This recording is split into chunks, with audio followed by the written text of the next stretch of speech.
I just answer your question and we move on, and you ask a bunch of questions, I answer them back to you, that kind of thing. So, if you got credit questions, make sure you hit me up.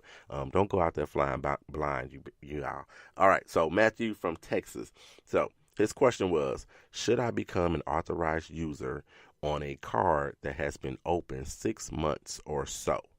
So I flat out told him no. I just said no. Now, typically, when people ask me a question, I usually have questions. So before I can answer them, because this is not cookie cutter, this isn't one size fits all. So I usually have questions. So before I asked him follow up questions, I just answered simply no.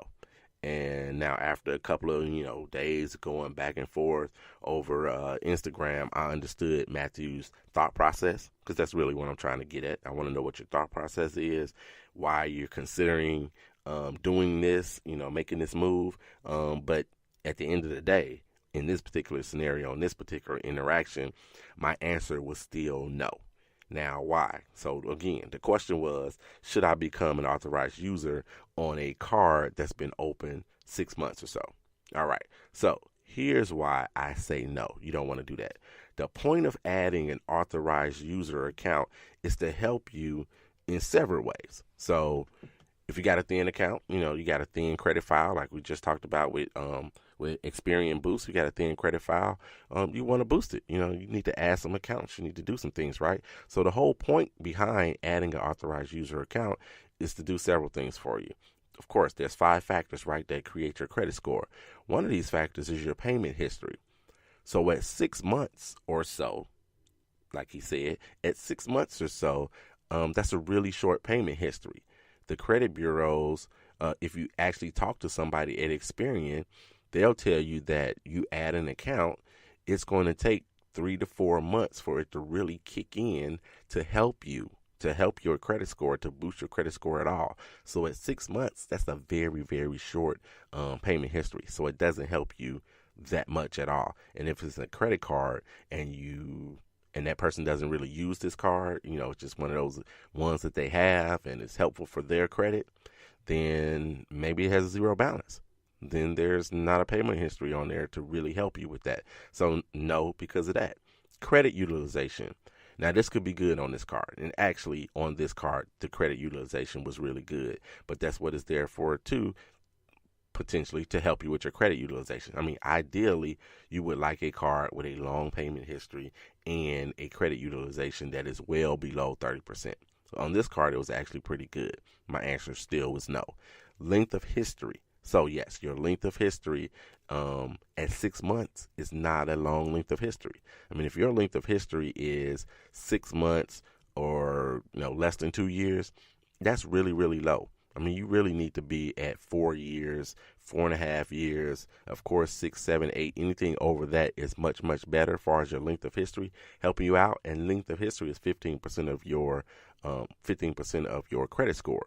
So this one actually, in this particular instance, talking to Matthew, it actually lowered his history. So that's not good at all. And it didn't add to his mix. So your mix is another 10% of your credit score. It's the type of accounts that you have. So you got, your revolving, which is a credit card like we're talking about. And then you have your installment loans, like a mortgage, a student loan, or a car note, something of that nature. So for him, this actually didn't help him with his mix at all because he already has both kinds of credit. So it didn't help to him at all in any way at all. So having said all that, this is not the move to make. So don't make moves for the sake of just making moves, just the sake of doing something. You can make a move that could actually hurt your credit score. If Matthew were to add this to his credit report, it would most likely bring his score down.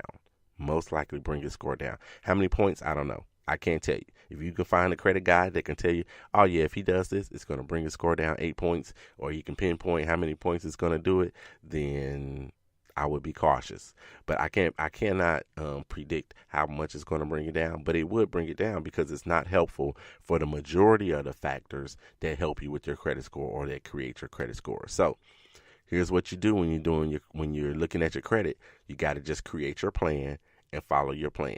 It's not always going to happen for you in 3 months. It's not always going to happen for you in 6 months. But create your plan, follow your plan, and don't just do things just to do things, just to do something with your credit at all. So, Matthew, thank you so very much for contacting me. I appreciate it. Matthew listens to the show on Spotify. So, thank you very much for checking out the show, Matthew. I appreciate it. You are officially a part of the 800 Credit Score Man Show family. You are the first question of the day for 2019. You guys hit me up. Contact me, 800 at creditscoreman.com.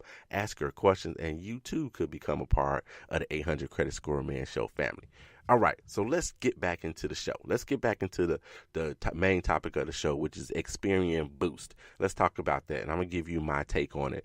Let me throw a couple of more shout-outs right quick, and then we're going to do that. Carlton Bryant, which is my godson. Carlton Bryant celebrated birthday as well, so happy birthday to you, sir. This man right here, this young man right here is really doing big things, so I want to tell you how much I'm proud of you, Carlton, so happy birthday to you, sir.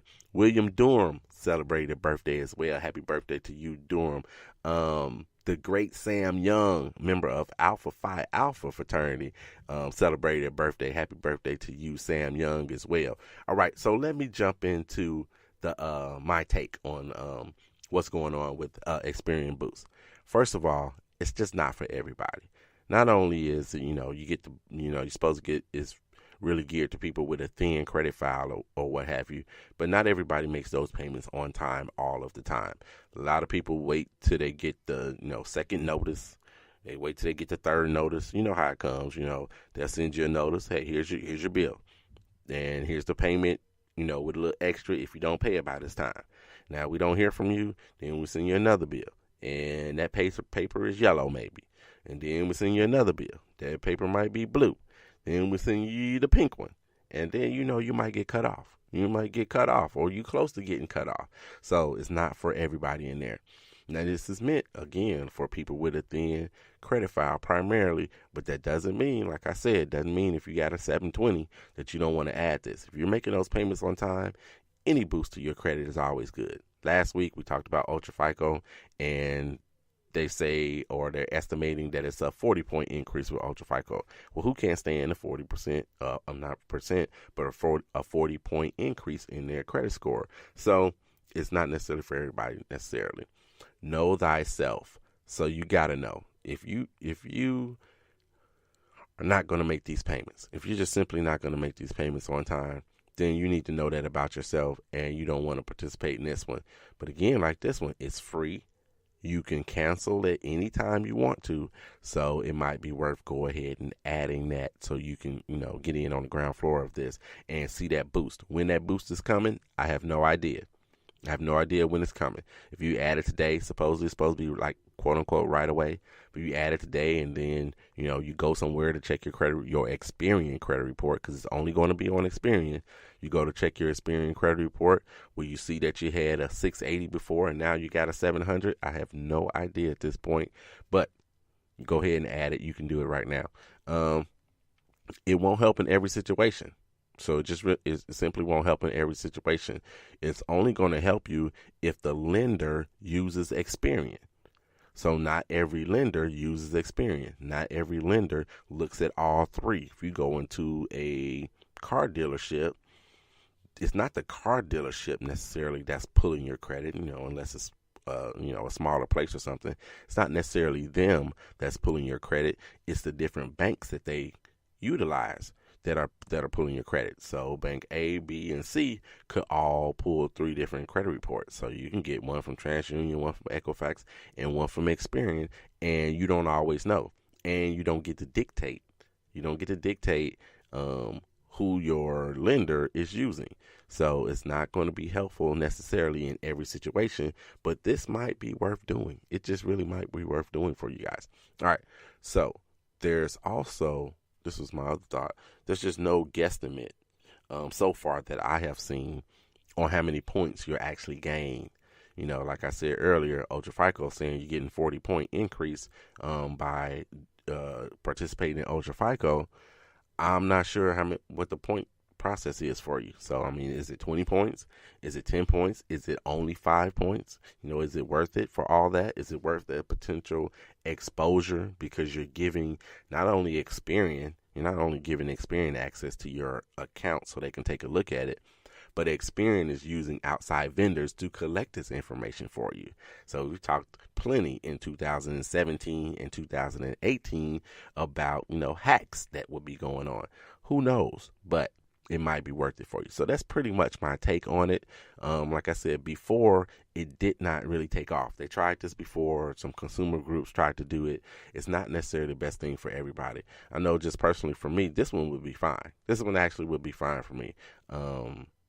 Yeah, pretty much. This one would be fine for me. I pay my cell phone bill on time. Actually, whenever they text me and say, hey, we didn't get your payment, I just text them back and I make my payment for my cell phone bill. For my utility bill, when it comes, I use my bank account and I pay it pretty much right away, or, I delay it for a couple of days. But when the bill actually comes, not when it's due. So I don't know when mine's due. So if it's due on the 20th, I don't know. If the bill comes on the 2nd, then I go ahead and put it in there. So this one actually would be good for me. Now, I've told you guys before, like the cable thing, that would have been hurtful for me, because I never paid my cable bill on time until I got tired of paying the late fee every month for the cable bill. So then I went ahead and started paying it on time. But that's not for everybody. It's just not for everybody. So you guys make sure it works for you. If it works for you, then go ahead and get in it. Now, how do you get into this? Like I don't know about Ultra FICO. How do you process that? How do you get into Ultra FICO and volunteer to let them look at your checking, savings, or your money market accounts? I don't know that one.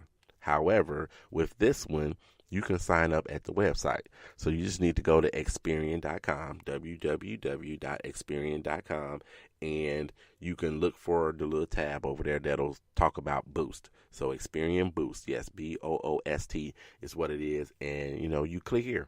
And you enter your information, and then you're a part of this particular process. So if anybody out there actually does this, please contact me. Let me know how easy it was for you or how difficult it was for you. I don't think it's available on their app as of yet, but of course it's coming to the app as well, the opportunity to go ahead and sign up with Experian Boost. I'm going to post the article, well, one of the articles that I read about it, maybe both articles that I read about this as well. And I'll probably go ahead and post the website as well for Experian Boost, so you can just kind of get in there and take a look at it and not have to do a whole bunch of looking around. So that's what I got for you when it comes to Experian Boost today.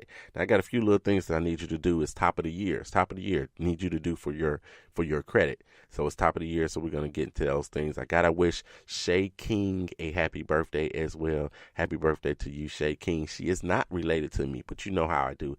I adopt anybody and everybody with the last name King. So, fam, happy birthday to you, Shay King. Formerly Wright. So Shay Wright King. All right. Top of the year, you guys. It's top of the year. So let me give you these and we're going to get out of here for the day. But come back next week. We're going to talk about banking and what's best for you when it comes to banking. You need to get your free credit report. Get your free credit report from one of the 3 credit bureaus. You don't have to go in and get all 3. Go to www.annualcreditreport.com. Go to annualcreditreport.com, all one word, of course. Go there and get one of your credit reports. So go get one of them. It doesn't matter to me which one it is, but it's the beginning of the year. Go and get one of your credit reports. You're going to look at that report for accuracy. Make sure everything on there is correct, especially when it comes to your accounts. If it's a missing account, you need to contact the company that is not showing up in your credit report. Recently, I've had a couple conversations about Amex that weren't showing up on all 3 credit bureaus or not showing up at all. You don't call the credit bureau about that kind of thing. You call Amex about that kind of thing. So make sure they're all showing up, especially if it's a perfect account. You've always paid on time. That's helpful for you. So you make sure that those are on your credit report. Now, if it's an account and you've been late 6-7 times and it's showing up on TransUnion, but it's not showing up on Equifax or Experian, most likely your credit score is higher on both of those others, Experian and Equifax, than it is on TransUnion, because you have that transgression on TransUnion with those 6 or 7 late payments. That one, you might not want to give them a call and say, hey, can you add this account to my credit report? Not until you fix it. If you can fix it at all, not until you fix it. So check for accuracies. Correct